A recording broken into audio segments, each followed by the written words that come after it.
popped out the town car with a camera, said, yo, Puff, yo, you gotta let me film this, the whole thing, we need to document this, Playboy. He caught Jamie filming, allegedly, or whatever. They told Jamie to chill. He didn't chill, and allegedly Diddy and security beat Jamie, and that's why Jamie was in the hospital, allegedly. You get called to testify if you on camera and some of this footage, and you want to make it a little bit easier for yourself. What would push Jamie Foxx, one of the most celebrated actors in Hollywood, to take drastic action against one of the industry's most powerful figures? Why did Foxx reportedly call the FBI on Diddy? Jamie Foxx states in the special that Diddy was responsible for what happened to him, and he is the one that called the FBI on him. And is it possible Diddy had a hand in Foxx's mysterious hospitalization? Look, April 11th last year, bad headache. Asked my boy for an Advil. I was gone for 20 days. And why is the industry remaining silent? These people poison people, bro. I've been poisoned 3 times. In a recent interview on Comedy Hype, former music executive Choke No Joke made some shocking claims regarding the health scare that put Jamie Foxx in the hospital. According to Choke, rumors have been circulating within the industry that Foxx's sudden illness wasn't a random health issue. It was orchestrated. He specifically pointed the finger at Sean Diddy Combs, suggesting that Diddy was responsible for what happened to Jamie.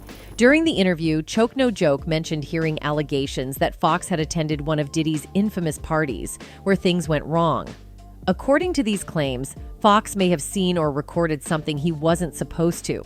As a result, Diddy and his security allegedly confronted Foxx, leading to a violent altercation that landed the actor in the hospital. He caught Jamie filming, allegedly, or whatever. They told Jamie to chill. He didn't chill, and allegedly Diddy and security beat Jamie ass, and that's why Jamie was in the hospital, allegedly. Choke said that while these are all rumors, industry insiders have been buzzing with speculation that Diddy may have even given Jamie something, possibly a drug, that caused him to fall ill. But the most startling claim comes directly from Foxx himself. Choke No Joke attended a taping of Foxx's upcoming Netflix special, What Had Really Happened Was, and witnessed Foxx making a cryptic statement during the performance. According to Choke, Jamie hinted that Diddy was behind what happened to him and even claimed, "I'm the one who called the FBI on him." While some audience members may have thought this was just part of the act, Choke insists that Foxx wasn't joking. He noted that as a comedian himself, he could tell when someone was setting up a punchline. But in this case, Foxx seemed dead serious. Jamie Foxx states in the special that Diddy was responsible for what happened to him, and he is the one that called the FBI on him. Meanwhile, in an eye-opening interview, Diddy's former bodyguard, Big Homie CC, revealed that Jamie Foxx's health issues may be more serious than everyone thinks. He claims that Diddy poisoned Jamie Foxx and that Foxx reported him to the FBI because of it. Well, I know he poisoned Jamie Foxx, and Jamie Foxx reported him to the FBI because of it. I know that's a fact. Big Homie didn't hold back, insisting that these kinds of things happen all the time in the industry. But why would Diddy want to poison Jamie Foxx? What would be the motive? You get called to testify if you on camera and some of this footage, and you want to make it a little bit easier for yourself. Big Homie claimed that his knowledge was based on hearing Foxx tell his story at 2 of his comedy show tapings, which Big Homie said he attended with a client. But to understand what's really going on, we have to go back to the start, when Foxx was first linked to Diddy's infamous freak-off parties. Foxx has long been a guest at Diddy's infamous parties, events that have been the subject of wild rumors for years. Some say these parties weren't just about music and fun. They were far more sinister. For those in the know, Diddy's lavish lifestyle comes with a price. Many celebrities who have attended these gatherings often left with more than just memories. Insiders have whispered for years that Diddy exerts control over those closest to him, either through blackmail, influence, or worse. And Jamie Foxx? Well, he was one of Diddy's frequent guests, which made people wonder what exactly was going on behind closed doors. According to rapper T.I., there was a time when Diddy allegedly forced Jamie Foxx to play a game of basketball. Yes, you heard that right, basketball. Diddy, known for his wild parties and larger-than-life personality, supposedly came up with this crazy idea to break the ice and make the night unforgettable. If you want to know who was probably at these games, just look at who P. Diddy and Jamie Foxx have been hanging around for years, especially the super successful ones. Now, can you imagine being at that party? Talk about taking things to a whole new level. Say what you will, but Diddy certainly knows how to throw an unforgettable bash. The big question, though, is, did Jamie Foxx actually go through with it? Well, it seems that Jamie was a good sport and didn't shy away from the challenge. He embraced the moment and jumped right into the game of basketball. He would invite over a lot of Hollywood's elite to his house for a basketball game, but it was men only. That's definitely crossing some serious boundaries and stepping way outside your comfort zone. But hey, when you're with Diddy and a bunch of other A-listers, anything can happen, right? But here's the kicker. This wasn't Jamie's first rodeo at one of Diddy's notorious parties. In fact, an old clip of Jamie Foxx talking about some shocking details from one of Diddy's creepy parties popped up online last year. Yo, Puff, I should document this, right? Yo, what's up, Playboy? what you talking about? I said, "Oh, I should get this, man. You, Fonz, the whole nine." He says, yeah, let him through. Excuse me. Back in the early days of Jamie's entertainment career, when he was still trying to break into the music industry, he attended one of Diddy's exclusive parties in Beverly Hills. Jamie, always sharp, brought a camera along hoping to document the night. And when he asked Diddy for permission to film, Diddy was all for it. You spent $1.5 million on this party? I said, you come to my house, I'll throw you a party for $400. And it will rival this. This wasn't just any party. It cost a jaw-dropping $1.5 million, with a guest list full of A-list celebrities arriving in luxury cars. Jamie followed Diddy into the lavish pool party, and the first person his camera caught was none other than Dr. Ruth, the famous Hollywood therapist. Sensing a golden moment, Jamie got Dr. Ruth to have a spontaneous conversation with Diddy right on camera. And then, out of nowhere, Dr. Ruth and Diddy hit the dance floor by the pool, vibing to Beyoncé's Crazy in Love. The scene was electric, the crowd loving it, and even Jamie Foxx gave a nod to the energy and spirit of the night while honoring the late Heavy D.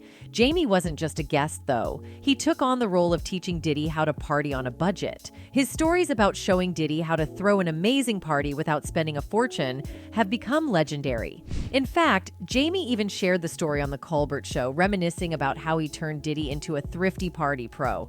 "I'm like, you are out of your mind," he said. "I said, Puff, I will throw you a party for $400 that will rival this party." Fox said Diddy was a bit offended at first, but eventually went along with it the next time he was in Los Angeles. He called and said, "Yo, Playboy, I'm in town. Make it happen." So I said, "Cool," he said, adding that he went on to invite 200 of the coolest people before Diddy finally arrived. "I said, Puff, look over there on the dinner table. I got Kentucky Fried Chicken. I put it on a nice plate. I got Coca-Cola. I put it in a pitcher. We are at $208, and we are K-ing it right now." Fox has claimed that he started gathering artists at his house because he was pursuing music, and having new and old artists together listening to their music helped him and others start their career in the industry. His involvement with Diddy boosted up his attendance to places where he could freely connect with others in the industry. But aside from teaching Diddy how to party on a budget, Jamie also revealed that Diddy's parties were the craziest he had ever been to. These parties were more than just expensive. They were also a hotbed of unusual behavior, seemingly orchestrated by Diddy to fulfill his fantasies. Puff and Tupac was like a couple, seemed like to me. It was just a lot of weird shit going on, you know what I'm saying? The vibes ain't there. I guess that's what Tupac was talking about, the Illuminati. In any case, it seems Diddy might have tried to get Jamie out of the picture for exposing him. You see, Jamie Foxx broke his months-long hiatus after a months-long medical setback in April last year, and what he revealed was downright shocking. The event, dedicated to honoring the exceptional achievements of Black, Latino, and AAPI individuals, unfolded with an air of anticipation at the opulent Fairmont Plaza Hotel in Century City. The unexpected appearance of Foxx, shrouded in secrecy until that very moment, sent ripples of excitement through the audience. The anticipation reached its crescendo as Foxx, unannounced and unassisted, took center stage to receive the Vanguard Award for his stellar performance in the film The Burial. The deliberate concealment of the accolade added an intriguing layer to an already star-studded evening. Foxx, known for his quick wit and humor, wasted no time addressing the elephant in the room, the rumors surrounding his absence. "I couldn't do that 6 months ago," he quipped, pointing towards the stage. "And I'm not a clone. I'm not a clone. I know a lot of people saying that I was cloned out there." The crowd responded with uproarious laughter, a collective exhale of relief and amusement at Fox's playful dismissal of the speculative chatter. However, beneath the surface of humor, Fox's words carried a weight that resonated throughout the room. Opening up about the health challenges he had navigated over the past year, he shared the profound impact on his outlook. "It feels good to be here," he admitted, his voice carrying a newfound appreciation for life. "I cherish every single minute now. I wouldn't wish what I went through on my worst enemy because it's tough when it's almost over, when you see the tunnel." Fox's narrative took an introspective turn, describing the uncertainty and introspection that accompanied his health struggles. Cherish life, man. I cannot tell you. I had some people in my life that really made sure I was here because it was dire straits. The audience hung on every word, captivated by the raw honesty emanating from the acclaimed actor. Transitioning from the somber reflections, Fox delved into the transformation he underwent, developing a newfound respect for life and his craft.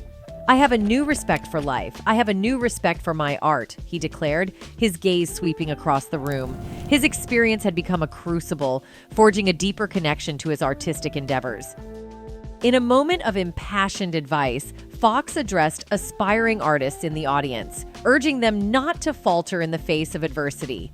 "Don't give up on your art, man. Don't give up on your art," he passionately conveyed. His words hung in the air, resonating as a poignant reminder of the fragility of life and the enduring power of artistic expression. When you realize that it could be over like that, I gotta tell you, don't give up on your art and don't let them take the art from you either. For context, while immersed in the filming of his Netflix project, Back in Action, in Atlanta, Jamie Foxx became the subject of widespread conversation when reports surfaced about a medical complication he encountered. The news, like wildfire, spread across headlines, leaving fans and the entertainment industry buzzing with concern. On April 12, 2023, Jamie Foxx's daughter, Corinne, shared an update on Instagram, reassuring everyone that her father was recovering well, thanks to the quick medical care he received. This brought relief to fans who had been anxiously waiting for news. However, concerns about Fox's health grew as the impact on his film, Back in Action, became clear. A scheduled scene for the movie was canceled, leaving people to wonder how his health scare would affect his work. As the days passed, many Hollywood stars and friends showed their support. On April 14, 2023, Kerry Washington, who worked with Fox on Django Unchained and Ray, posted her love and prayers for him on Instagram. Viola Davis and LeBron James also shared heartfelt messages, showing how much Fox means to his peers. On April 17, 2023, sources confirmed Fox was still in the hospital, but he was slowly getting better. Tests were being done to find out more about his condition, but the news of his improvement gave fans some hope. By April 21, 2023, Fox was awake, and although he was still under medical observation, his recovery was a great relief to many. Then, on May 3, 2023, TMZ reported that Fox was still receiving medical treatment. His absence from his hosting role on Beat Shazam and his daughter Corinne stepping back from her DJ duties on the show fueled more speculation about the seriousness of his condition. But Fox broke his silence on Instagram the same day, thanking fans for their support and reassuring everyone that he was on the mend. Corinne also clarified that her dad had been out of the hospital for weeks and was recovering well, even playing pickleball recently. On May 13, 2023, Jamie and Corinne shared exciting news about a new game show they were working on called We Are Family, marking Fox's return to TV. Later, reports emerged that Fox was in a specialized rehab center in Chicago, furthering his recovery. On May 30, 2023, the renowned podcaster sparked controversy by claiming that Jamie Foxx had experienced a stroke following the pandemic vaccination. Speaking on the podcast show Ask Mr. Drew with Dr. Drew Pinsky, Benza alleged that Fox had been forced to receive the vaccine while working on a film, resulting in partial paralysis and blindness. Citing an undisclosed source in the room, Benza's assertion spread rapidly across social media, amplified by far-right commentators such as Candace Owens, who shared the claim on her YouTube-based podcast. Owens speculated on Fox's silence and hinted at the potential validity of the allegations. According to NBC News, Fox's representatives swiftly denied the claim, labeling it as completely inaccurate. Fact-checking by Newsweek further discredited the allegation, citing medical journals that highlighted the rarity of blood clots as a side effect of COVID-19 vaccines. But despite all these allegations, one particular allegation gained significant traction and credibility. Word on the grapevine was that Jamie Foxx had been exposing too many secrets of the industry elites, and they allegedly decided to silence him. In fact, earlier on this year, Jamie made the same claims when he was recorded telling a group of people in Phoenix that on April 11th, 2023, he had a bad headache, so he asked his boy for Advil. Look, April 11th last year, bad headache. Asked my boy for an Advil. I was gone for 20 days. Jamie then insisted that he doesn't remember anything. Noting that he was in Atlanta when he was hospitalized, the musician explained that his sister and his daughter took him to the first doctor. Jamie then mumbled something to the person next to him, but it was inaudible in the video. Next doctor said, "There's something going on up there," he went on, pointing to his head. "I won't say it on camera," he quickly added while looking directly at the person filming. Anyway, fast forward to today, sources close to the situation say Diddy and other A-tier celebrities are trying to coerce Fox to remain silent. But it's not just using intimidation to keep their secrets buried. They're allegedly paying off their victims hush money in exchange for silence. According to reports from sources, some of these celebrities are offering millions to keep their darkest secrets, like tapes from those freak-off parties, hidden from the public. You see, attorney Tony Busby, representing over 120 victims, recently sent shockwaves through Hollywood with a revelation that threatens to expose a network of high-profile individuals connected to alleged SAs orchestrated by hip-hop mogul Sean Diddy Combs.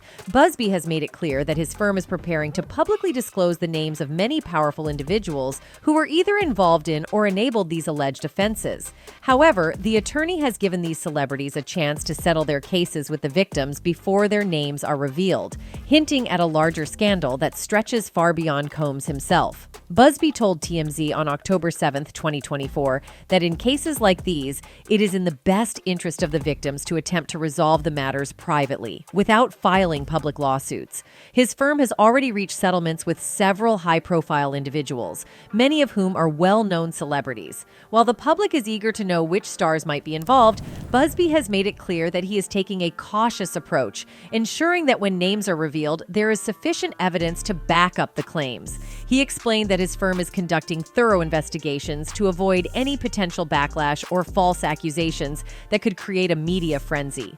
According to Busby, if you were in the room, participated, watched it happen, and didn't say anything or helped cover it up, in my view, you have a problem. He emphasized that his team is aggressively pursuing not only those who committed the abuse, but also those who stood by and did nothing to prevent it.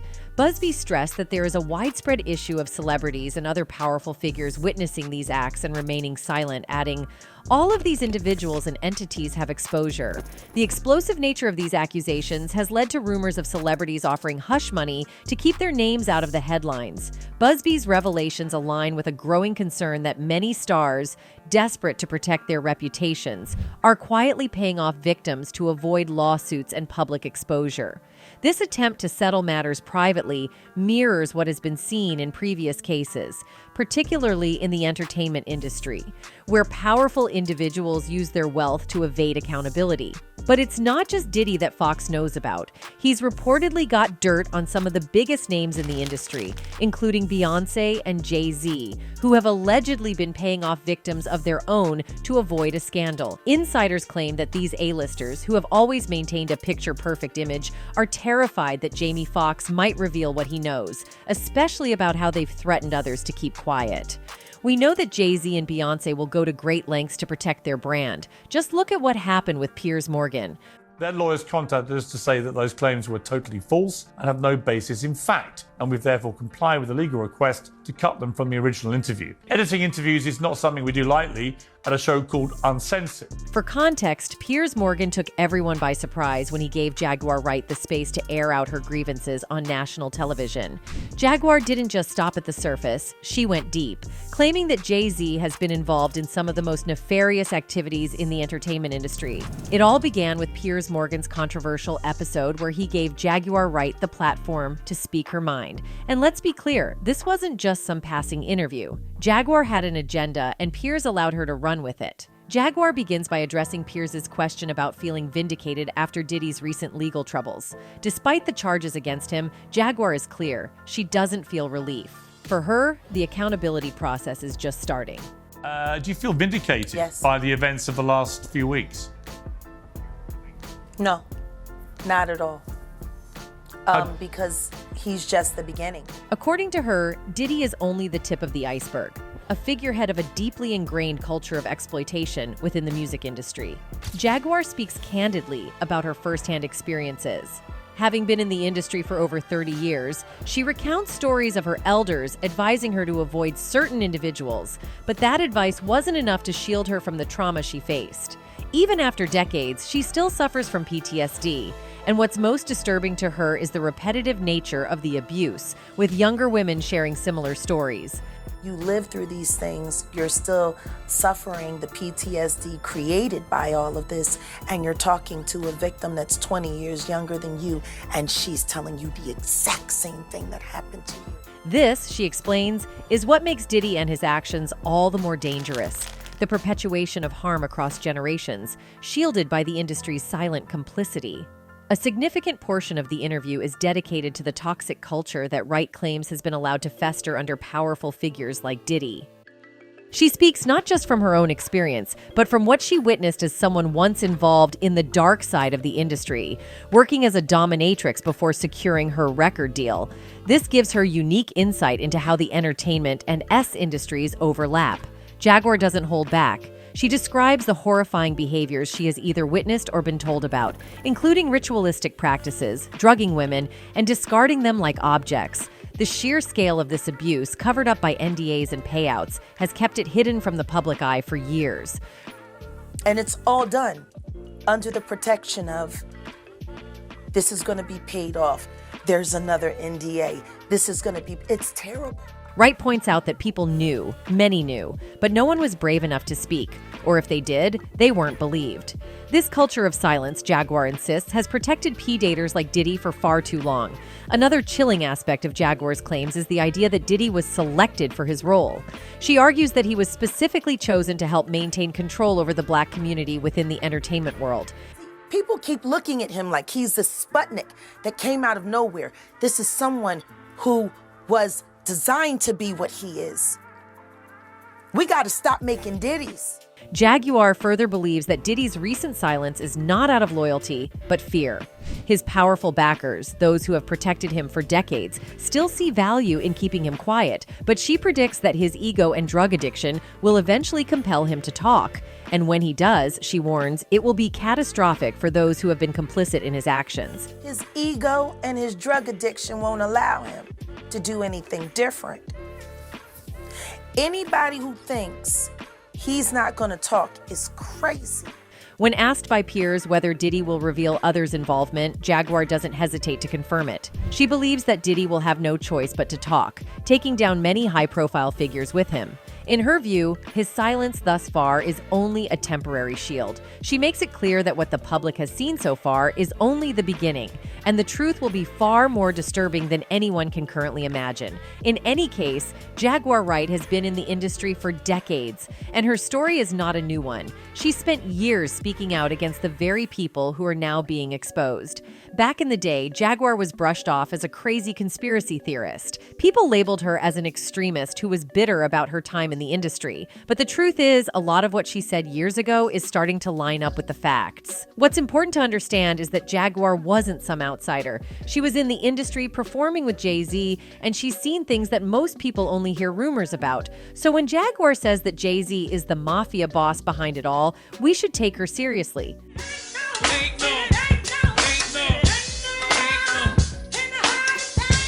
Sources now say Jay-Z's lawyers hit Morgan with a cease and desist order to prevent him from talking about their involvement in Diddy's scandals. Some even believe that Morgan was paid off to apologize publicly and sweep everything under the rug. But the question remains, what exactly are they trying to hide? Why are they paying to keep things quiet? Is Jamie Foxx the key to unlocking their hidden world? Let's go back to Jamie Foxx's recent health scare. Many fans believe that Fox's hospitalization wasn't just a random event, but a deliberate attempt to silence him before he could reveal everything. According to some fans, Foxx was about to expose even more about Diddy's freak-offs and the A-listers involved. And this is when things get dark. Fingers have been pointing at Jay-Z and Beyonce, with some alleging that they were involved in a plot to poison Foxx before he could talk. Though these claims are unverified, it's hard to ignore the timing of Foxx's health scare and the sudden silence that followed. But what happens now? Jamie Foxx is alive and well, but the question remains. Will he speak out? Will his words be used against Diddy? Only time will tell. Anyway, that's it for this video, folks. Bye.